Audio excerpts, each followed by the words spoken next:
Film का starting scene जमीन के ऊपर बादलों के व्यू से शुरू होता है और एक डेथ नरेटर मेल वॉइस आती है कि कोई भी हमेशा जिंदा नहीं रहता, खवा वो कितनी ही कोशिश क्यों ना कर ले। मेरी नसीहत ये है कि जब वक्त आता है तो पैनिक नहीं होना चाहिए। अब एक ट्रेन बर्फ के एरिया से गुजरती दिखाई देती है और इसमें मेन कैरेक्टर लीजल बैठी होती है। ये एरा नाजी जर्मनी के दौर वर्ल्ड वॉर 2 का होता है। लीजल अपने छोटे भाई की डेथ ट्रेन में देखती है जिसको एक जगह रुककर दफना दिया जाता है।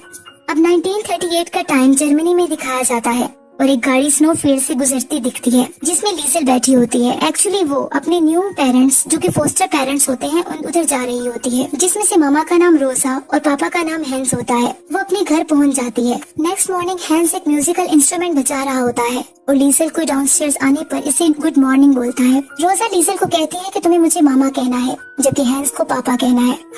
थोड़ी देर में दरवाजा खटखटाता है कोई और एक बच्चा होता है जिसका नाम रूडी होता है जो बाद में लीजल का बेस्ट फ्रेंड बन जाता है। लीजल रूडी के साथ स्कूल जाती है।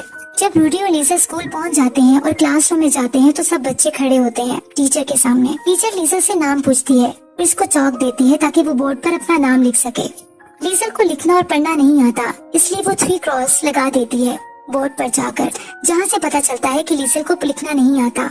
सब बच्चे हंसने लगते हैं लेकिन टीचर सबको साइलेंस बोलती है और लीजल को सीट पर जाने का कहती है। इसके बाद लीजल घर आ जाती है। इसकी मदर लीजल को अंदर ले जाती है। नाइट टाइम में इसका फादर हैंस गुड नाइट कहता है और लीजल के पास एक किताब देखता है।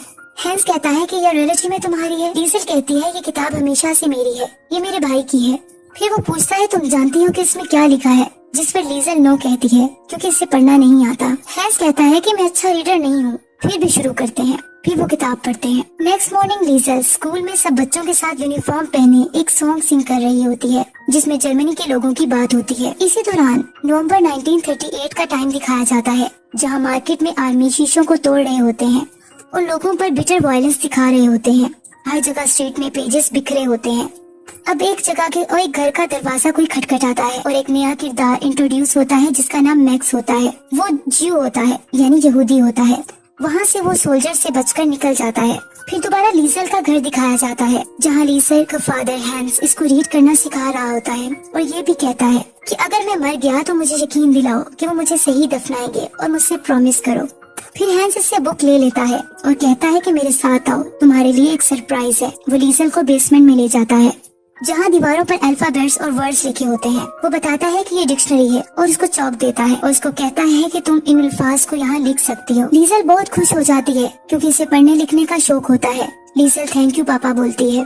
इसके बाद दरवाजा कोई खटखटाता है और हैंस को घर लेने आता है। लीजल को हैंस आवाज देता है कि जल्दी आओ वरना हम परेड मिस कर देंगे। नाइट टाइम होता है। सब लोग, पूरे टाउन के लोग एक जगह जमा हो जाते हैं जहाँ एक आर्मी ऑफिसर स्पीच कर रहा होता है। वो कहता है कि नेशनल सोशलिस्ट रेवोल्यूशन के दौरान हमारी नेशन कम नहीं होनी चाहिए। हमारा डिटर्मिनेशन अपने आप को मॉरली और इंटेलेक्चुअली साफ करना है। एजुकेशन, थिएटर, फिल्म्स, लिटरेचर और प्रेस, ये सब सपोर्टिंग पिलर्स हैं जो कि हमारी नेशन की शख्सियत को एक अलग शेप दे सकते हैं। यही वजह है कि आज रात हम सब इकट्ठे हुए हैं ताकि हम अपने आप को इंटेलेक्चुअल डर्ट से आजाद कर सकें। फिर वो दरमियान में बुक्स के ढेर को आग लगा देते हैं और वो कहता है कि हमें इलनेस को जड़ से उखाड़ना है जिसने जर्मनी को इन्फेक्टेड किया है पिछले 20 सालों से। हम अपने दुश्मनों से फाइट करेंगे अगर जंग होती है और हम अपने फ्यूचर के लिए खड़े होंगे जब तक हमें आखिरी फतह न मिल जाए। इस तरह की वार हमारे एनिमीज को खत्म कर देगी। लीजल सब गौर से सुन रही होती है और सारे लोग साथ में आवाज लगा रहे होते हैं। ऑफिसर ये भी कहता है कि ये कम्युनिस्ट और यहूदियों को हम खत्म कर देंगे। फिर वो आवाज लगाता है ग्रेट जर्मन अडोल्फ हिटलर। फिर सब लोग एक हाथ सीधा कर एक सॉन्ग सिंग करने लग जाते हैं। थोड़ी देर में सब वहाँ से चले जाते हैं। लीजल वहाँ जाती है जहाँ बुक्स चल रही होती हैं और वहाँ जमीन पर गिरी एक बुक उठाकर अपने कोट में छुपा लेती है।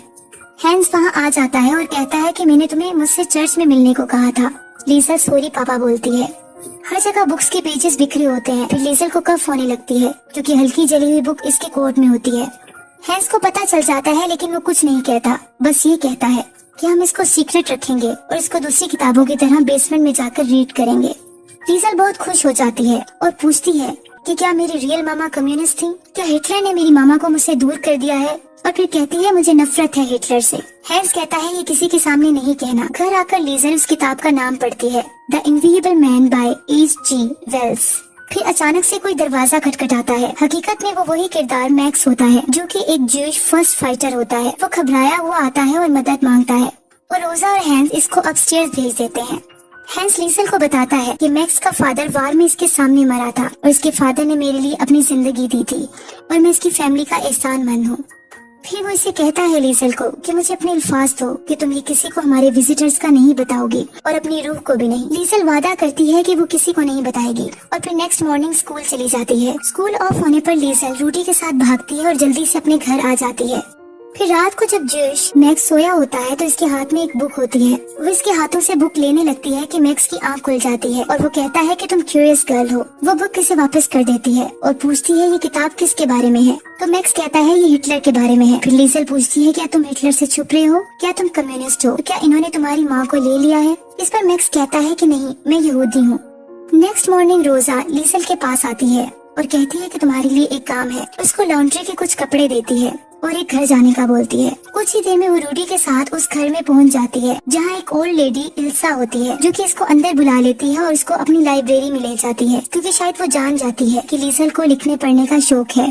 लीसल वहाँ जाकर बहुत खुश होती है और बुक्स को टच करती है। फिर एक बुक द ड्रीम करियर उठाती है। फिर उसे याद आता है कि रूडी इस घर से बाहर इसका इंतजार कर रहा है। वो ओल्ड लेडी इल्सा को बताकर चली जाती है लेकिन ओल्ड लेडी इल्सा इसे कहती है तुम कभी भी यहाँ बुक्स पढ़ने आ सकती हो। अब मैक्स को बेसमेंट में दिखाया जाता है क्योंकि हैंस की फैमिली को सोल्जर का खतरा होता है कि कहीं वो आकर पकड़ ना ले क्योंकि मैक्स यहूदी होता है। लीसल भी बेसमेंट में जाती है और अपना बुक्स पढ़ना कंटिन्यू रखती है और एक नया वर्ड जो इसे मुश्किल लगता है वो हमेशा बेसमेंट की वॉल पर चौक से लिख देती है। मैक्स इससे पूछता है कि ये वर्ड्स तुम कहाँ से लेती हो, जिस पर लीसल कहती है ये एक सीक्रेट है, लेकिन बाद में बता देती है कि वो कहाँ लाइब्रेरी में जाके बुक्स पढ़ती है और उनको मेमोराइज कर लेती है। इस तरह बाद में मैक्स लीसल को एक बुक गिफ्ट करता है और बताता है कि मेरे रिलीजन में मैंने सीखा है कि हर जिंदा चीज, हर पत्ता, हर परिंदा सिर्फ जिंदा है क्योंकि इनके पास जिंदगी के लिए सीक्रेट वर्ड्स हैं।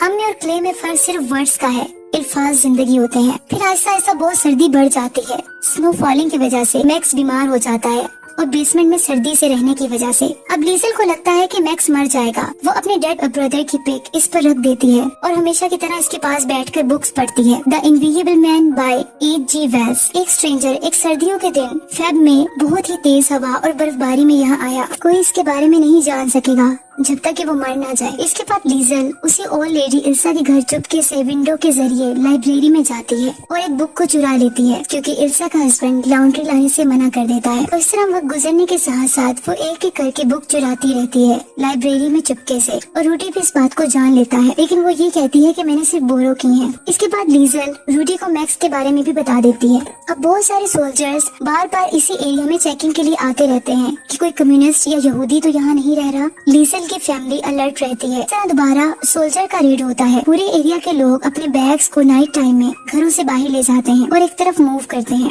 मैक्स को घर छोड़कर हैंस रोजा लीसल के साथ भी उसी जगह पर जाकर छुप जाते हैं, लेकिन मैक्स बेसमेंट से घर से बाहर आ जाता है और बाहर आकर बहुत खुश होता है। मैक्स खुशी से आसमान के तारों को देखता रहता है कि अचानक से सोल्जर की वैन आ जाती है। वो खुद को जल्दी से छुपा लेता है। नेक्स्ट डे मैक्स ये डिसाइड करता है कि इसे यहाँ से चले जाना चाहिए ताकि ये फैमिली इसकी वजह से मुसीबत में न आ जाए। लीसल को मैक्स के यहाँ से जाने का बहुत दुख होता है। मैक्स रात के अंधेरे में निकल जाता है। लीसल बहुत रोती है और हैंस और रोजा भी परेशान हो जाते हैं। फिर नेक्स्ट डे पता चलता है कि लीसल का बेस्ट फ्रेंड रूडी इसको एलीट ट्रेनिंग के लिए सिलेक्ट कर लिया गया है जो वो समर में स्टार्ट करेगा। हैंस को भी इसी दौरान एक पोस्ट आती है कि आर्मी के लिए सिलेक्ट कर लिया गया है। लीसल कहती है कि हर कोई जा रहा है, इवन के रूडी भी। हैंस कहता है कि अपनी मामा रोजा का ख्याल रखना क्योंकि वो स्ट्रॉन्ग नहीं है जितनी वो दिखती है। इस तरह हैंस भी चला जाता है। अब बहुत ज्यादा अरसा गुजर चुका होता है। लीजल स्टेयर्स में किताब लिए बैठी होती है। इतनी देर में रेंजर्स की वैन वहाँ आती है और हैंस उतरता है। लीजल इसे देखकर खुश हो जाती है और पापा कहती है कि आप घर वापस आ गए हैं। हैंस अपने घर में बैठा लीजल से बात करता है। लीजल कहती है कि मैं मैक्स के बारे में सोच रही थी, हैरान होते हुए कि वो कहाँ है। हैंस कहता है मैं भी। इस तरह वॉर दोबारा शुरू हो जाती है क्योंकि वॉर डेज होते हैं। नेक्स्ट डे सब कुछ मिट चुका होता है। घर टूट चुके होते हैं। डेड बॉडीज हर जगह बिखरी होती हैं। बिल्कुल सब खत्म हो जाता है। सोल्जर एक जगह के नीचे से एक जिंदा लड़की को निकालते हैं। वो लीजल होती है। लीजल बच जाती है और जख्मी होती है।